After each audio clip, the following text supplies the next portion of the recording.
Bismillahirrahmanirrahim. Assalamualaikum warahmatullahi wabarakatuh. Yang terhormat Ibu Ana Nurwijayanti selaku Kepala TK Aisyah Bustanul Atfal 4 Sragen dan rekan-rekan sejawat yang saya cintai, hari ini hari Jumat tanggal 15 bulan November tahun 2024. Terima kasih sudah memberikan saya kesempatan untuk berbagi rencana tindak lanjut tentang program belajar saya yang sudah berjalan hampir 3 bulan ini, yaitu PKG PJOK, Pendidikan Jasmani, Olahraga dan Kesehatan. Nah, sebelum saya mulai, supaya kita bisa konsentrasi, kita sedikit dulu, bunda-bunda, monggo silahkan berdiri dulu.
Alhamdulillah sudah selesai SBK-nya. Tarik nafas dulu semuanya.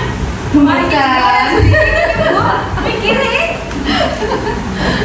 Oke, ini rencana tindak lanjut saya oleh Ibu Triwulandari TK Aisyah 4. Lanjut Blesi.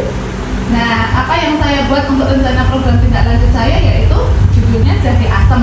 Apa itu jahe asem? Jambore Hidup Sehat Aisyah 4. Latar belakangnya yaitu suara, pilihan, dan kepemilikan peserta didik.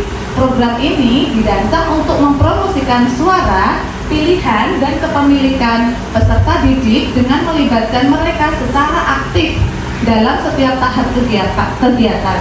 Peserta didik akan diberikan kesempatan untuk memberikan masukan, memilih aktivitas yang diinginkan, memiliki tanggung jawab dalam pelaksanaan kegiatan. Oke, untuk konteks programnya yaitu yang pertama, TK Aisyah Bustanul Atfal 4 memiliki karakteristik sebagai sekolah yang berada di wilayah perkotaan dengan minat tinggi dalam kegiatan fisik dan olahraga. Meskipun terdapat keterbatasan dalam sarana dan prasarana sekolah, memiliki aset berupa guru yang berdedikasi, dukungan dari orang tua, dan komunitas yang peduli terhadap perkembangan pendidikan, kesehatan peserta didik. Terdapat kebutuhan untuk meningkatkan kesehatan fisik dan mental siswa melalui kegiatan yang terstruktur dan berkelanjutan. Selain itu, penting untuk melestarikan budaya melalui permainan tradisional dengan memperkuat nilai-nilai kebersamaan serta kepemimpinan di kalangan peserta didik. Tujuan program yang pertama yaitu visi guru PJOK. Terdapat kebutuhan untuk meningkatkan kesehatan fisik dan mental. Yang kedua, siswa melalui kegiatan yang berstruktur dan berkelanjutan. Selain itu penting untuk melestarikan budaya lokal melalui permainan tradisional dan memperkuat nilai-nilai kebersamaan serta kepemimpinan di kalangan siswa. Tujuan program yaitu yang pertama memfasilitasi pembelajaran PJOK yang berpusat kepada peserta didik, mengembangkan kebutuhan fisik, mental melalui kegiatan jasmani dan terstruktur. Yang ketiga, melibatkan komunitas belajar dalam sekolah untuk mendukung program pembinaan. Capaian dan peserta didik. 1. Indikatornya meningkatnya kebugaran fisik siswa berdasarkan tes kebugaran. Semoga anak-anak yang saat ini banyak yang gondongan, cacar air, semoga nanti di lingkungan kita tidak ada yang terkena. Amin. Kemudian yang kedua, untuk capaian peningkatan kerjasama dan keterlibatan komunitas.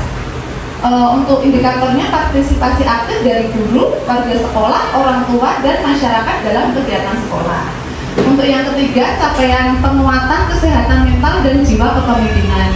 Indikatornya adalah meningkatnya partisipasi aktif dan tanggung jawab siswa dalam setiap kegiatan. Jadi nanti harapannya semoga kegiatan yang ada di sekolah untuk praktik baik serta kegiatan yang baik yang ada di sekolah tentang kesehatan juga dilaksanakan di rumah oleh anak-anak. Kemudian untuk langkah aksinya, untuk kegiatan mingguan, kita mengadakan kegiatan mingguan seperti Jumat Sehat, Jumat Bersih, dan Jumat Sedekah. Untuk semesteran itu biasanya outing kelas, lomba antar kelas, game seru, serta senam berirama bersama-sama di halaman sekolah. Untuk tahunan itu biasanya rihlah atau piknik dan terakhir senam masal Aisyah. Langkah program pembiasaan jasmani Jumat pekan pertama yaitu senam bersama di halaman sekolah.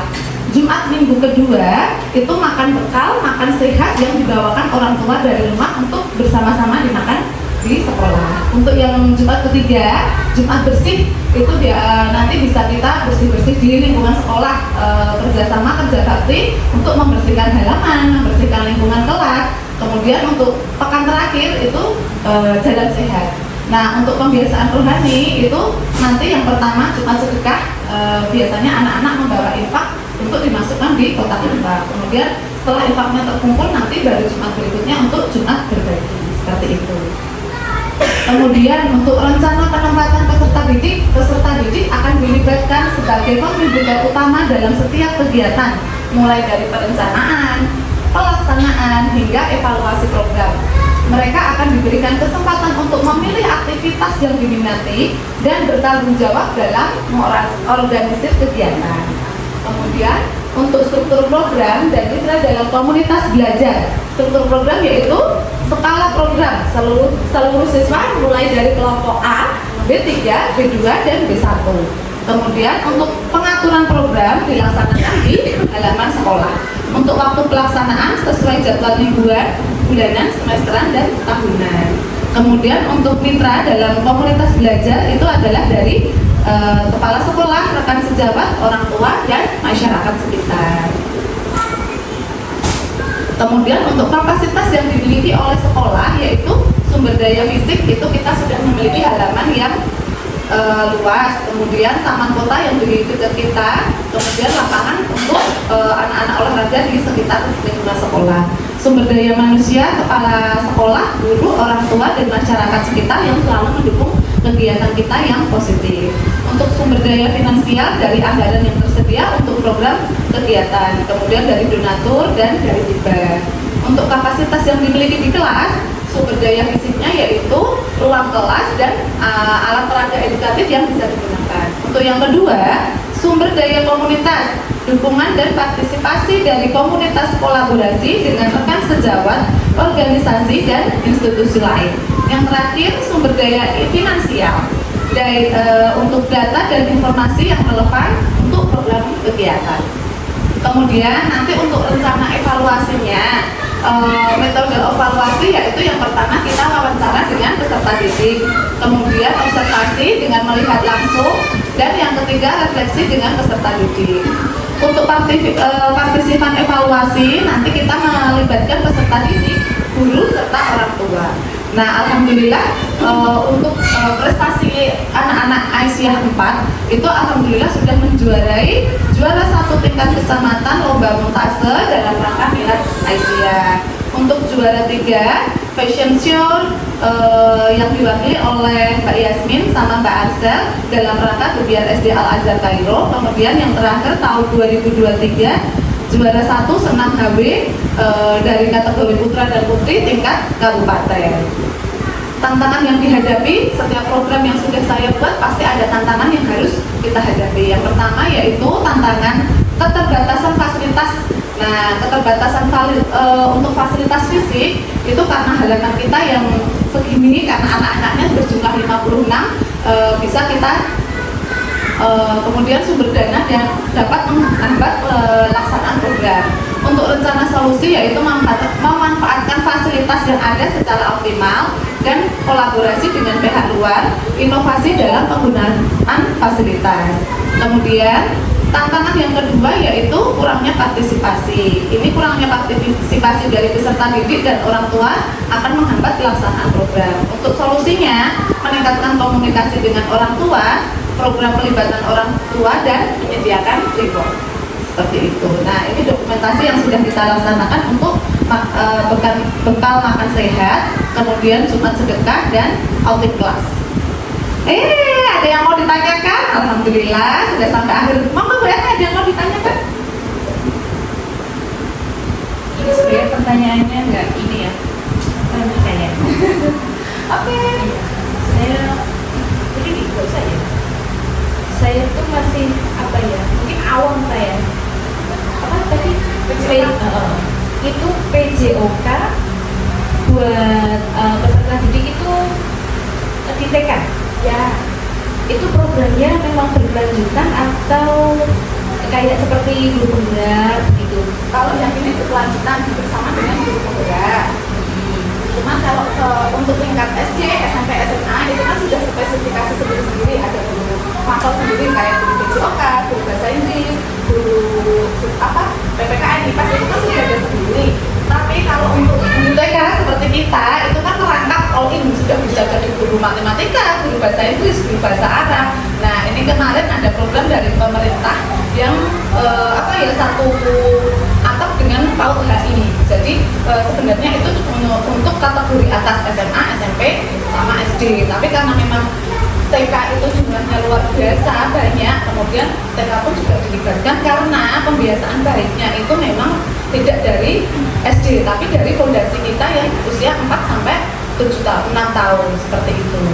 Kalau untuk itu wajib dari guru penggerak itu sendiri? Sebenarnya tidak, Bu. Sebenarnya itu ada di PMM. Itu nanti ada undangan dari BPPMP yang misalkan kita tidak setuju. Awalnya saya yang pertama itu tidak mengisi setuju. Jadi waktu itu ada 2 kali undangannya. Pertama saya mengisi tidak setuju karena memang harus ada surat pengunduran diri yang ditandatangani oleh dinas. Ternyata ada undangan lagi, kemudian saya matur sama ibu kalau saya ingin belajar seperti ini, dan alhamdulillah ibu dan teman-teman memberikan saya izin untuk belajar seperti itu.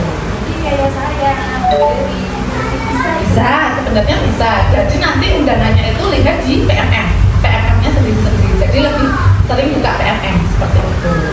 Ada yang ditanyakan lagi, monggo ibu-ibu. Ini monggo anak. Penting bagi anak-anak dan perlu ditularkan ke anak-anak. Itu kejurukannya itu berupa apa, itu tolong masih ditularkan ke anak-anak, dan yang penting pokoknya tidak mengganggu pembelajaran Bu. Jadi ya kalau bisa itu nanti dilaksanakan di luar jam kerja gitu. Dan nanti jam itu PJOK itu nanti tolong ditularkan ke anak-anak dan ditularkan ke teman-teman. Terima kasih. Terima kasih Ibu. Untuk PJOK sendiri yaitu pendidikan jasmani, olahraga, dan kesehatan. Insya Allah sudah nanti kita laksanakan bersama-sama. Yang pertama dari kesehatan dulu, itu di DTK yang rutin setiap bulan. Kemudian pembiasaan cuci tangan, pembiasaan makan makanan sehat, pembiasaan mengenal jajanan yang sehat dan tidak sehat. Kemudian pembiasaan di kamar mandi. Kamar mandi anak-anak kalau masih usia A mungkin masih minta tolong. Nah itu mulai kita ajarkan. Kemudian untuk olahraganya karena kita tingkat fondasi itu masih tingkat sederhana. Jadi dia melempar bola, senam berkelana, ya seperti itu. Misalkan lari pun anak-anak paling larinya cuma jarak pendek. Kalau nanti dari tingkat ke SD lagi mungkin larinya pakai start. Kalau SMP startnya posisinya harus benar seperti itu. Kemudian untuk olahraga kesehatan seperti itu yang sudah kita laksanakan di sekolahan, semoga itu nanti dibawa sampai di rumah tanpa beban oleh anak-anak. Jadi bisa dilaksanakan anak-anak tanpa harus disuruh, tanpa harus dimintain pertolongan seperti oh ya bangun tidur mereka harus ngapain aja sih, mau berangkat ke sekolah mau ngapain aja sih, pulang sekolah nanti harus makan sendiri, cuci peralatan yang sudah dipakai seperti itu. Jadi pengimbasan saya semoga nanti sampai ke anak-anak bisa di rumah itu bisa mandiri seperti itu. Ada pertanyaan lagi? Monggo Bu. Cukup? Oke. Terima kasih. Ini saya mau tanyakan untuk PJOK untuk taman kanak-kanak itu biasanya idealnya itu dilaksanakan berapa kali dalam seminggu? Itu aja, terima kasih. Terima kasih Bu. Kalau untuk idealnya itu disesuaikan dengan kebutuhan siswa Bu. Jadi kita lihat dari asesmen awal untuk anak-anak, kemudian asesmen proses dan asesmen akhir. Kalau misalkan anak-anak masih mandirinya itu masih sangat susah, ya berarti misal kalau cuci tangan berarti harus setiap hari. Setiap kita istirahat makan bekal itu berarti tiap hari kita harus cuci tangan. Kemudian untuk ke kamar mandi, oh iya diingatkan anak-anak misalkan ini istirahat ada yang mau ke kamar mandi seperti itu. Kalau untuk kelompok B mungkin sudah lumayan aman, tapi kalau untuk kelompok A mungkin lebih sering diingatkan. Kalau untuk olahraganya berjemur seperti itu bisa seminggu sekali atau dibuat program Bu. Nanti misalkan setiap Jumat seperti ini tadi, oh iya kita senang berirama. Kemudian Jumat berikutnya bersih-bersih. Kemudian Jumat berikutnya jalan sehat seperti itu. Jadi nanti disesuaikan dengan kebutuhan di kelasnya masing-masing. Seperti itu. Ada pertanyaan lagi Bu? Oh iya, kalau dengan PJOK itu guru olahraga sih duduk manis, pakai peluit. Iya, di SD, SMP, SMA. Makanya sebenarnya mungkin saya salah jalur. Tapi semoga dapat ilmunya aja yang untuk dikelarkan ke teman-teman seperti itu. Semoga nanti program berikutnya teman-teman yang gantian dapat undangan. Oke, ada pertanyaan lagi? Oke, Bu Desi. Lagi kemarin ini. Rumah Bu Desi nggak mau mama ya, nanti kemana biar kelihatan mah. Terima kasih Bu. Saya cuma bertanya apa ya? Kan kalau untuk kegiatan-kegiatan yang sudah dipaparkan itu kan sudah kita laksanakan. Saya ingin bertanya, ilmu baru apa yang Bu Bulan dapatkan setelah mendapatkan diklat seminggu yang kemarin? Terima kasih. Oke, ilmu barunya sepertinya hampir sama Bu, cuman kita buat lebih konsisten. Jadi misalkan kita buat program yang Jumat itu Jumat sehat. Itu nanti hasilnya seperti apa, dampaknya seperti apa. Oh ya, kurangannya di mana harus ditingkatkan di minggu depannya lagi. Kelebihannya di mana berarti kita buat program baru lagi seperti itu.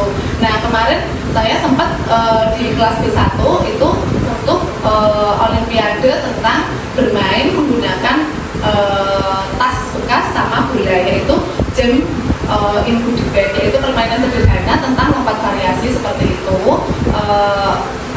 Biar anak-anak melompatnya nggak cuma melompat aja. Oh ya, ternyata anak-anak motoriknya kasar sudah bagus. Jadi nanti saat motorik kasarnya itu sudah bagus, nanti motorik halusnya di kelas bisa diasah lagi. Nah, insya Allah nanti semester 1 di masa jeda, semoga nanti saya bisa mengimbaskan ilmunya ini, kita buat jambore kesehatan untuk Aisyah depan seperti itu. Oke, siap. Kemarin Oke, siap. Ada lagi? Sudah? Oke. Saya tadi agak keberatan Bu dengan jawaban keturunan itu. Kalau guru SD, guru SMP, SMA duduk manis, pegang peluit, titit gitu. Padahal suami saya itu juga guru olahraga, guru PJOK Bu, itu juga dari SGO dan terus dari UNS, S1-nya UNS. Itu tidak Bu, itu tidak duduk manis, tidak pegang peluit, terus dari obrol sana pedet gitu enggak Bu. Itu juga dilatih itu Bu, kayak lari jalan siksak itu pakai kayak kerucut itu Bu, terus bunder itu anak suruh lompat, terus dilatih lempar-lemping, dilatih Bu, tolak peluru, dilatih lompat jauh gitu, terus pakai itu roll on, itu pakai busa itu.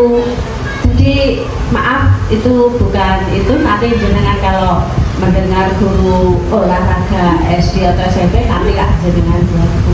Maaf sebelumnya ya Bu ya, jadi tidak pegang peluit, duduk manis gitu. Terima kasih. Terima kasih Bu ya.